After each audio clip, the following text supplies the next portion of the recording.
परमेश्वर को पवित्र नाम को धन्यवाद दिए। प्रभु अनुग्रहकारी दयाकारी परमेश्वर अटंती दिवस पालन करुछि। यह बहुत खुशीर विषय अटे जेहेतु अपना गुरु आज्ञा गुरु शब्द आम शुणु आ गुरु सीए जी कि आपण मान को शिक्षा दान करिथाए। किंतु मैं आज आपको ईश्वर को पवित्र वाक्यर किसी विषय आपण निकट रखा इच्छा करे। ईश्वर को पवित्र वाक्य कौन कहे?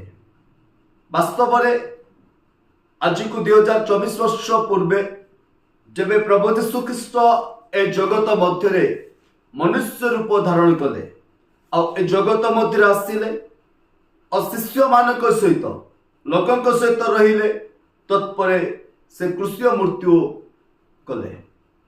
आज्ञा क्रूसीय मृत्यु उत्तारे जो तृतीय दिवस मध्य उठिले आ मरियम नामक जड़े स्त्री लोक को प्रभु प्रथमे साक्षात कले।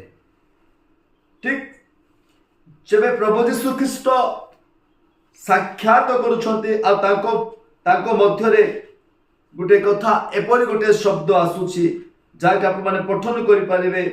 जोहन लिखित सुसमाचार 20 पर्व तार 16 पद।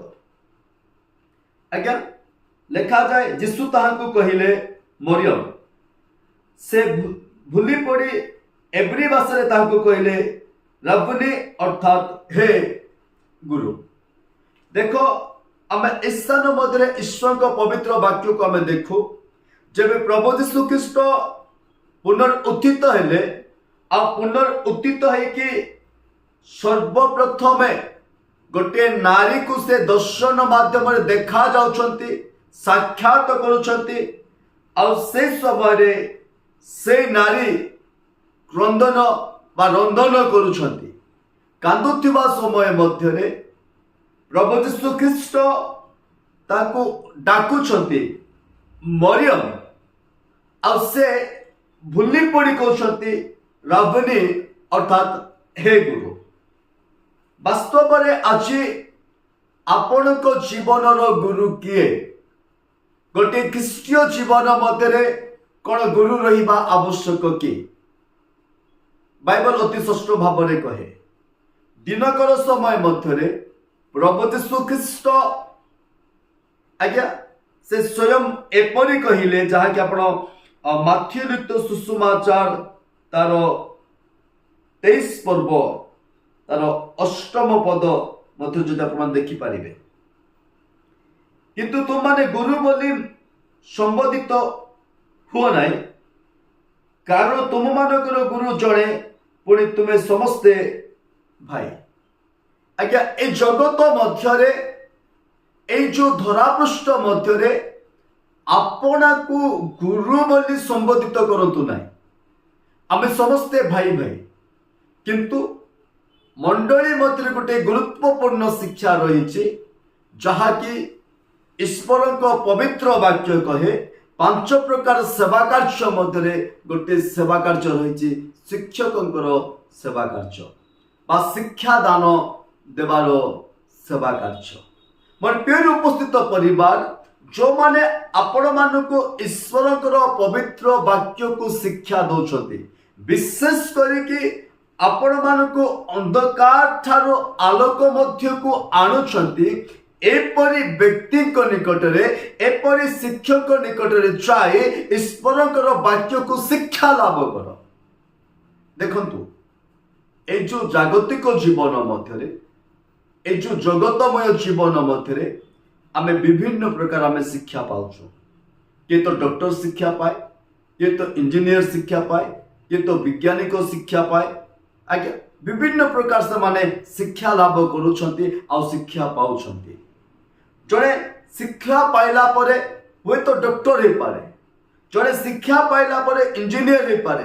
आज्ञा गोटे शिक्षा प्राप्त होला परे से गोटे साइंटिस्ट बा वैज्ञानिक हो पारे। किंतु ए जो वैज्ञानिक ए जो डॉक्टर एमाने आपण मान को अंधकार ठारू उद्धार करि पारिबे नाही। अंधकार ठारू उद्धार करि पारिबे नाही बा प्रभु यीशु ख्रीष्टकर सहभागिता करि पारिबे नाही। एणु आपण मानकर जो शिक्षक अच्छा जो माने कि आपण मानक शिक्षा दान करुछंती अति सुंदर भाव ईश्वर पवित्र वाक्य कहे जहाँकि गलातीय पुस्तक जदि आमे देखिबा तार 6 पर्व तार 6 पद किंतु जे ईश्वर वाक्य रे शिक्षा प्राप्त हुए से शिक्षादाता को समस्त उत्तम विषय रे सहभागी कराओ।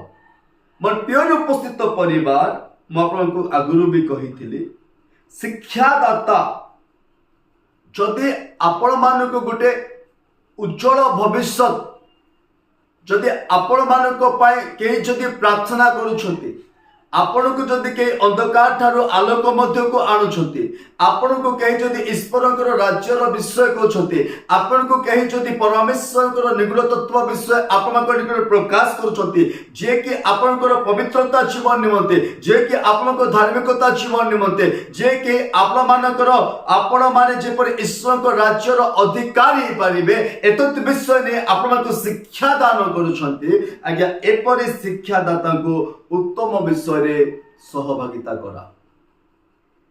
आज आपण कौन सहभागिता कराउछंती आपणकर शिक्षादाता गुरु बोली आमे संबोधित करिबा नाही किंतु शिक्षादाता जे आपण मानक निकट रे अछंती आपणकर पालक जो पालक कि आपण मानक पाए दिवारात्र प्रार्थना करे जो पालक कि आपण मानकर आत्मिक जीवन पाए चिंता करे जो पालक कि आपणकर हस्तगत कार्य पाए चिंता करे आपणकर सुरक्षा पाए चिंता करे आपण मानक सत्य मार्ग को देखाए आपण मानक ईश्वर को सानिध्य मध्य नहीं छिबा निमते अनेक उपवास सहित से प्रार्थना करे से परि शिक्षादाता को पाए आज आपण कोन करूछंती आज जानिबा दरकार मोर प्रिय प्रभु को लोक माने आज गुरु बोले आम संबोधित करवा नहीं यह सत्य विषय किंतु शिक्षादाता को उत्तम विषय आम सहभागी कराइबा